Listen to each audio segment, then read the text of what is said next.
Halo,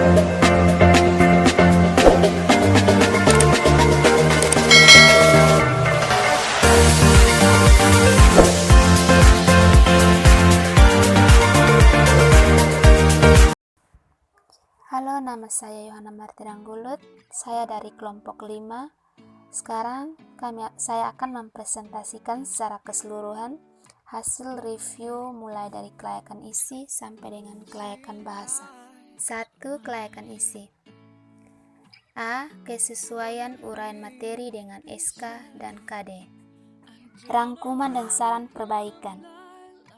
Menurut kami, buku ini sudah bagus. Mulai dari kelengkapan materi, keluasan materi, kedalaman materi, memberikan pengenalan etika profesi dan karakter bangsa, serta cakupan jenis soal latihan. Namun, ada juga kekurangannya.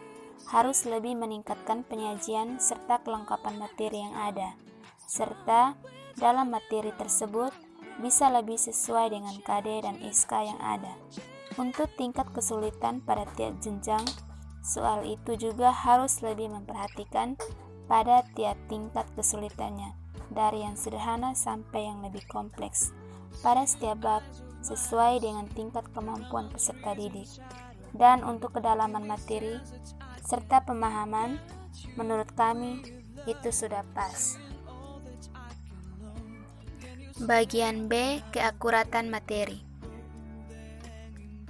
Oke, bagian rangkuman dan saran perbaikan.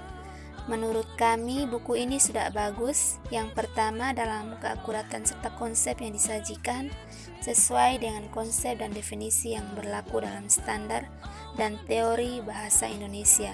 Yang kedua, untuk contoh soal dan soal latihan mengandung contoh yang baik. Di dalamnya banyak terdapat gambar dan ilustrasi yang membuat peserta didik senang dalam membaca dan mengerjakannya. Yang ketiga, istilah-istilah yang ada juga sangat jelas, sesuai dengan standar pemahaman bahasa Indonesia yang ada. Begitupun dengan daftar pustakanya. Yang perlu dikembangkan adalah konsep dari buku tersebut, contoh-contoh soal yang masih belum sesuai dengan konteks, dan juga sumber ilustrasi yang tidak dicantumkan di setiap soal yang dipaparkan.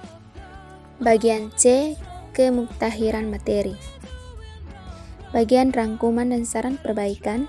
Menurut kami, dalam buku ini terdapat materi yang tidak terlalu mutakhir. Materi yang disajikan mengacu pada teori pemahaman bahasa Indonesia yang baru, namun cukup banyak memuat kasus-kasus nyata yang terjadi dalam pemahaman Indonesia sebagai bacaan untuk anak didik. Bagian D, mendorong keingintahuan. Rangkuman dan saran perbaikan. Menurut kami, sebuah buku akan terlihat menarik bagi peserta didik apabila kemasan buku itu menarik dan penuh dengan gambar. Peserta didik akan merasa ingin tahu apabila sesuatu yang terlihat menarik di mata mereka.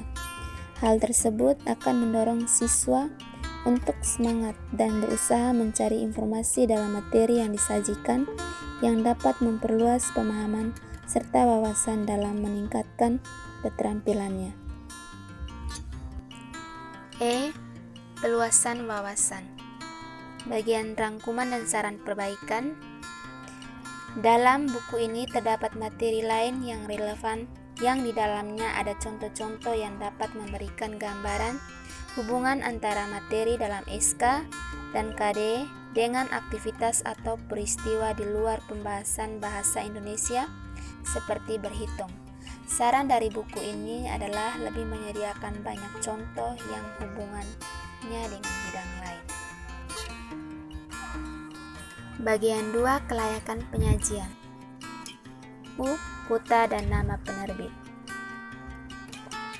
Rangkuman dan saran perbaikan. Menurut kelompok kami, penyajian buku ini dapat dikatakan baik. Yang pertama, dilihat dari konsistensi sistematika penyajian dalam setiap bab taat asas, yaitu pendahuluan, isi, dan penutup. Yang kedua, materi dalam setiap bab disajikan secara runtut, mulai dari mudah ke sukar dan dari sederhana ke kompleks. Dan yang ketiga, koherensi antar subbab dan indikator dari buku yang disajikan sesuai dengan subbabnya masing-masing, sehingga memudahkan siswa untuk memaknai gambar atau contoh yang terdapat dalam setiap bab. Namun buku ini juga harus diperbaiki dalam hal penyajian, karena menurut kelompok kami masih kurang beberapa aspek yang tidak dicantumkan di dalam buku ini. Ada bagian-bagian tertentu yang tidak ada, dan juga beberapa bab yang kurang memiliki koherensi antar subbab maupun antar alinea, sehingga hal tersebut dapat memicu siswa menjadi bingung dengan penggunaan buku ini. Bagian C, penyajian pembelajaran. Rangkuman dan saran perbaikan pada buku ini yang telah kami analisis berkaitan dengan subkomponen bagian C, yaitu penyajian pembelajaran. Di dalam buku terdapat berbagai bab yang menyediakan kasus-kasus untuk didiskusikan bersama dalam kelas. Dalam setiap bab menyajikan dua macam tugas, yaitu tugas individu, mandiri, dan tugas kelompok. Ada juga percakapan yang harus dibaca di depan kelas antar 2 atau 3 orang. Hal itu dapat membuat para peserta didik lebih memahami maksud indikator pembelajaran yang akan mereka pelajari. Di sisi lain, adanya penyajian contoh-contoh soal dan kasus-kasus yang dapat mengasah kemampuan peserta didik untuk berinteraksi dengan baik dengan dalam kelas. Dan D, koherensi dan keruntutan alur pikir. Bagian saran, rangkuman dan saran perbaikan.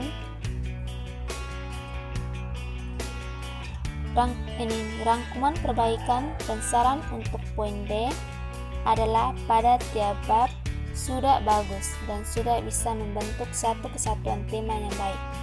Namun, ada beberapa kemungkinan 1 atau 2 bab yang masih kurang dalam mengatur koherensi antar bab, subbab, dan alinea.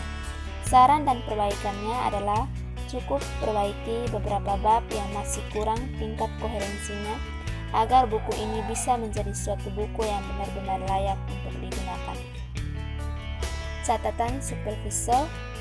Jadi kesimpulan dari hasil kelayakan penyajian buku ini menurut kami untuk keseluruhannya sangat bagus, di mana banyak melatih keterampilan yang dimiliki dari setiap siswa dan juga selalu melibatkan mereka dalam aktivitas yang ada dalam setiap bab dan materi yang sesuai dengan akses yang ada. Soal-soal yang mempunyai tingkat dari yang isi, medium, lalu hard, menurut kami sudah sangat baik, namun ada beberapa hal yang diberi perhatian lebih seperti koherensi antar bab, subbab, alinea, dan juga indeks dan glosarium yang sama sekali tidak ada.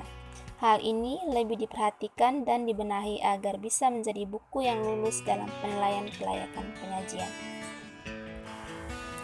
Yang ketiga, kelayakan bahasa.